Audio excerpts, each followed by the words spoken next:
Bonjour Manuel Bompard. Bonjour. Et bienvenue à la grande interview sur CNews et Europe 1. Vous êtes le coordinateur de la France Insoumise, député de Marseille. Première passation de pouvoir et premier conseil des ministres à venir pour l'équipe Barnier. On va les voir d'ailleurs, ils vont se retrouver pour un petit déjeuner arrivé en ce moment même. Le Premier ministre qui a affirmé hier, Manuel Bompard, simplement vouloir servir le pays. Est-ce que simplement pour cette phrase et malgré vos divergences de fond, vous lui dites bonne chance pour relever et servir la France? Non, je dis surtout bon courage aux Français. Il me semble quand même que tout le monde doit comprendre que la nomination de M. Barnier, ensuite la constitution de ce gouvernement, est une sorte de braquage en bande organisée. C'est-à-dire qu'il y a eu des élections au mois de juin et au mois de juillet, qu'il y a une coalition politique, c'est le Nouveau Front Populaire qui est arrivé en tête, puisqu'elle dispose du plus grand nombre de députés à l'Assemblée nationale. Et on a là, en quelque sorte, le club des perdants qui se met d'accord pour se répartir les miettes de la Macronie. Et je pense que ça sera, et ça restera dans notre histoire comme un moment de forfaiture antidémocratique. Et je crains que ce traumatisme laisse malheureusement des traces. Vous savez, on n'est pas obligé d'être d'accord avec le Nouveau Front Populaire, nous sommes dans une démocratie. Mais le principe de base dans une démocratie, c'est que quand on gagne les élections, c'est la formation politique qui gagne les élections qui est appelée à constituer un gouvernement. C'est pas ceux qui perdent. Et dans une démocratie, il peut y avoir aussi une culture du compromis. C'est ce qu'a dit hier Michel Barnier, et pas forcément de compromission. Est-ce que vous dites ce matin que quoi qu'il arrive, quoi que dise M. Barnier lors du discours de politique générale, ce sera donc la motion de censure de la part du Nouveau Front Populaire? Bien sûr que ce sera la motion de censure, tout simplement pour rétablir un ordre démocratique dans notre pays. Vous savez, le Nouveau Front Populaire, jeudi, est arrivé en tête, mais il ne dispose pas de la majorité absolue à l'Assemblée nationale. À partir de ce moment-là, bien évidemment que si le président de la République avait respecté le résultat des élections, c'est-à-dire qu'il avait permis la constitution d'un gouvernement du Nouveau Front Populaire, alors nous aurions cherché des majorités, des compromis à l'Assemblée nationale. Bien évidemment que dans une situation de majorité relative, il faut en rechercher. Mais la question, c'est qui décide du cap politique? Et ceux qui doivent décider du cap politique en démocratie, c'est les Françaises et les Français. Comment vous pouvez comprendre que la formation politique qui a fait moins de 6% aux élections législatives se retrouve aujourd'hui à la tête du gouvernement? Que vous ayez dans ce gouvernement une majorité de ministres de plein exercice qui soutiennent Emmanuel Macron alors qu'il a été battu aux élections européennes et qu'il a été battu aux élections législatives. C'est une négation du message qui a été envoyé par les Françaises et les Français. Manuel Bompard, ce matin sur CNews et Europe 1, vous dites la motion de censure, quoi qu'il arrive, qui sera donc portée par les socialistes, comme l'a dit hier le premier secrétaire du PS, Olivier Faure, au nom du Nouveau Front Populaire. Elle sera portée par l'ensemble des députés du Nouveau Front Populaire, le premier signataire, puisque nous sommes une coalition, et l'idée c'est qu'il va y en avoir plusieurs, des motions de censure. Donc l'idée c'est que ça tourne. Et là, en l'occurrence, oui, pour la première motion de censure, je crois symboliquement, puisque certains ont essayé de trouver, de chercher des failles au niveau du Parti socialiste, le fait que ce soit un socialiste qui porte la première motion de censure, je pense que c'est une bonne réponse à ceux qui ont essayé de chercher des failles dans le Nouveau Front Populaire. Vous voyez, il n'y en a pas, on est tous unis pour censurer le gouvernement de Michel Barnier. Mais vous croyez vraiment en la probabilité que cette motion de censure aboutisse si les voix du RN ne s'y joignent pas? Ah bah c'est mathématique. Si mais d'accord, mais je pense quand même... Non, vous y croyez ou pas, c'est ma question. Moi, si je dépose une motion de censure, c'est avec l'objectif de censurer le gouvernement. Mais vous avez fait les calculs mathématiques, donc vous savez que c'est pas possible sans les voix du RN. Et maintenant, j'observe effectivement que le Rassemblement national a décidé de trahir ses électrices et ses électeurs. Parce que, pardon, mais... Moi, je combats les idées du Rassemblement national, mais il y a une nuance. Ils vont attendre de voir et de juger sur pièce. Non, mais attendez, Sonia Mabrouk, il me semble quand même que pendant la campagne des élections législatives, les électrices et les électeurs qui ont voté pour des députés du Rassemblement national, je crois qu'ils l'ont fait avec l'objectif de rompre avec le macronisme, pas de devenir en quelque sorte le faire-valoir de la continuité de la politique macroniste en France.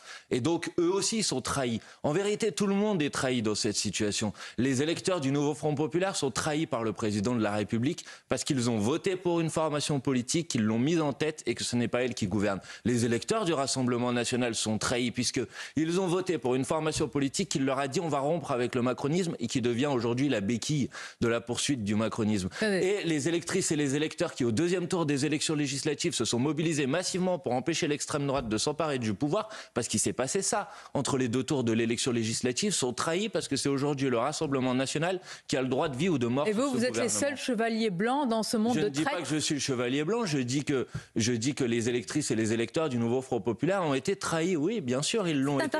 Les Françaises et les Français l'ont été de manière générale. Vous dites que le RN, c'est la béquille du macronisme, alors que beaucoup, en tous les cas, eux-mêmes se perçoivent plutôt comme les arbitres des élégances. Mais allons plus loin. C'est quoi la différence Qui décide aujourd'hui? Mais qui est la formation politique qui permet à ce gouvernement de rentrer, de commencer à pouvoir gouverner ce pays? Qui est la formation politique qui a fait un pacte secret avec Emmanuel Macron? Tout ça a été documenté pour dire si c'est Monsieur Barnier, nous ne censurerons pas le gouvernement. Bah oui, je pense que les électrices et les électeurs du Rassemblement national, mais vous me direz à la limite, c'est leur problème. Mais peut-être que la prochaine fois, ils devraient se dire qu'ils ont été bien manipulés quand même. Manuel Bompard, est-ce que c'est de la trahison ou est-ce que c'est un esprit de responsabilité à l'inverse de votre position qui est de dire censure, volonté aussi de destituer le président? Est-ce que vous ne cherchez pas le chaos? Jean-Pierre Raffarin dit qu'après M. Barnier, c'est la loi de la jungle. C'est peut-être votre volonté de dire ça, madame. Dans une démocratie, vous ne pouvez pas considérer qu'il n'y a qu'une seule option politique qui est possible et que tout le reste, c'est le chaos.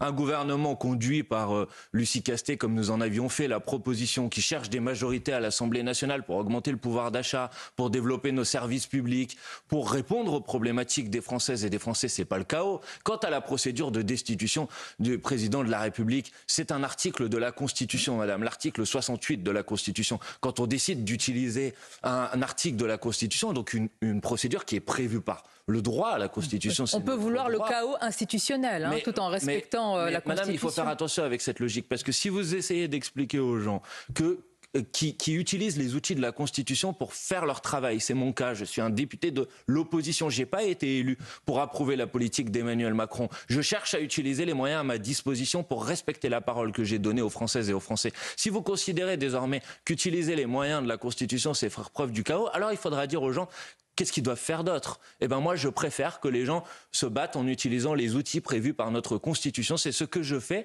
et j'appelle les Françaises et les Français à appuyer cette motion de destitution du président de la République. Ils peuvent le faire en signant une pétition qui est sur le site macron-destitution.fr. On est à près de 350 000 personnes qui ont signé cette pétition. C'est quand même la preuve que tout le monde a compris qu'il y avait un problème avec le président de la République. 350 000, c'est pas des millions de Français. C'est pas mal, madame, 350 000. Je vous laisse juger. Ce que je vous propose, c'est que vous fassiez une pétition pour soutenir Michel Barnier, puis on verra combien il y aura de signatures. Pourquoi moi? Non, vous, quelqu'un d'autre. Un nom en particulier. Je suis pas sûr qu'il y aura 350 000 signatures. Manuel Bompard, un nom en particulier cristallise les critiques et attaques de la gauche, c'est celui du ministre de l'Intérieur Bruno Retailleau, qui sera d'ailleurs notre invité à votre place demain ici même. Mathilde Panot avait déclaré avant même d'ailleurs l'officialisation du gouvernement qu'il avait fait preuve, monsieur Retailleau, de racisme. Est-ce que vous estimez aujourd'hui que le ministre de l'Intérieur de la France est raciste? Ah il a fait preuve de racisme, oui, bien sûr. Écoutez, quand M. Retailleau disait il y a un an, je ne vous parle pas d'il y a 30 ans, il y a un an, qu'un certain nombre de Français étaient en voie de régression vers leurs origines ethniques. Je cite exactement les propos qui ont été tenus par M. Retailleau. Excusez-moi, ça s'appelle un propos raciste. Mais quand M. Retailleau... Vous êtes bien placé pour savoir que c'est un délit, pas une opinion. Madame, je vais aller au bout. Quand M. Retailleau classe les Français en disant qu'il y aurait des Français normaux et il y aurait des Français qui sont des Français de papier. Excusez-moi, en République, il n'y a qu'une catégorie de Français, ce sont des Français. Voilà. Quelles que soient leurs origines, quelles que soient, quand ils sont Français, ils sont français. Donc oui, bien sûr, quand on commence à classer les Français, quand on commence à considérer que la régression vers les origines ethniques, c'est-à-dire qu'il y aurait des races et qu'il y aurait des races qui seraient inférieures, puisqu'on parle de régression. Oui, c'est un propos raciste. Dans ce cas-là, si on fait une hiérarchie entre les races, eh bien, c'est pas une opinion, c'est un délit et il est condamné dans notre pays. Ça n'a pas été le cas pour M. Retailleau ou alors l'épisode m'a échappé. Vous avez raison, pour l'instant, il n'a pas été condamné. Malheureusement, dans notre pays, il y a malheureusement encore des propos racistes qui ne sont pas condamnés. Il y a une justice. Mais oui, il y a des propos racistes, madame. Mais maintenant, si vous considérez, je suis très heureux de vous entendre dire ça. Si vous pensez maintenant que quand on est condamné pour racisme, ça doit avoir des conséquences. Je suis tout à fait d'accord avec vous, mais ce serait bien qu'on s'en rappelle ici à CNews où on a laissé la parole pendant des années et des années à un homme, M. Zemmour, qui avait été condamné Monsieur Manuel Bompard, à multiples reprises pour des propos pardonnez-moi, pour la présomption d'innocence, c'est-à-dire comme lorsque Mme Panot est entendue dans le cadre d'une enquête pour apologie de terrorisme, avant de dire qu'elle fait de l'apologie de terrorisme, j'attends l'enquête et la justice. Ça s'appelle la présomption d'innocence. Et je crois savoir que CNews et LFI y sont attachés également. Mais je crois que je suis pour la présomption d'innocence, mais en l'occurrence, je vous évoquais l'exemple de M. Zemmour. Lui, il a été condamné, madame, et ça n'a pas empêché, notamment régulièrement sur cette chaîne, qu'on lui déroule le tapis rouge pendant des années et des années. Demain... Donc, vous voyez, il y a là des gens qui voient les condamnations un petit peu à géométrie variable. Mais tout à fait, M. Mélenchon demain sera entendu pour probablement injure publique parce qu'il avait comparé le président d'une université à Adolf Eichmann. Mais voyez-vous, on attend encore, c'est la différence peut-être. Maintenant, vous ne l'avez pas attendu d'ailleurs. Ah bah si, je l'ai dit, c'est présomption d'innocence. Peut-être personnellement, mais enfin, on ne va pas ici reprendre ce qui s'est passé pendant cette année. Mais pendant des mois et des mois, des semaines et des semaines, j'ai vu des bandeaux sur, y compris cette chaîne de télé, disant que la France Insoumise était un parti antisémite, alors que personne à la France Insoumise, vous voyez, n'a jamais été condamné pour antisémitisme. On va en parler, vous aurez l'occasion de vous défendre. Gabriel Attal, patron des députés Ensemble pour la République, veut des garanties du Premier ministre sur Manuel Bompard, les droits LGBT, sur le droit à l'avortement.